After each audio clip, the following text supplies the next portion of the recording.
جس پروسیس سے یہاں تک پہنچتے ہیں, that in itself is not less than a miracle.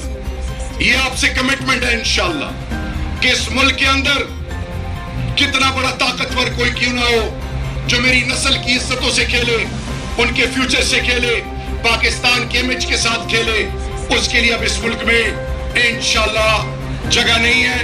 اس کو وہاں پہنچائیں گے جو وہاں اس کی جگہ ہے. اس میں آپ کا رول کی ہے, آپ کی سٹیک ہولڈرز ہیں.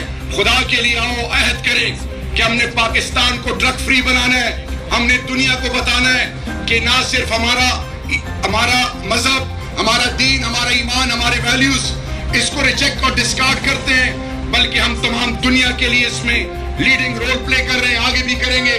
اور دنیا انشاءاللہ باذن اللہ آنے والے وقت میں, اور وہ لوگ جو تھوڑے سے ڈس اپوائنٹڈ ہیں, تھوڑی چیز آپ کو بتاؤں, آخر میں اس کے ساتھ کنکلوڈ کروں گا کہ رسول کریم صلی اللہ علیہ وسلم امام الانبیاء خاتم النبیین, جب 40 سال کی عمر میں ان کو نبوت سے اللہ نے نوازا, امام الانبیاء خاتم النبیین حضرت محمد مصطفیٰ صلی اللہ علیہ وسلم, تو پہلے دن مکہ فتح نہیں ہوا, جنگیں لڑی گئیں, ہجرت ہوئی, آزمائش اور پریشانیوں سے گزرنا پڑا.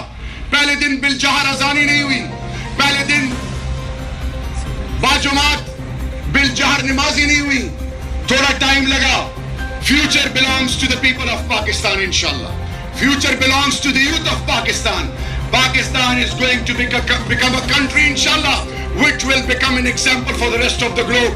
You will become the trendsetter in future and you will be followed blindly by others. This is a commitment. Rise and shine. May Allah bless you. Allah آپ کو اور عزتوں سے نوازے.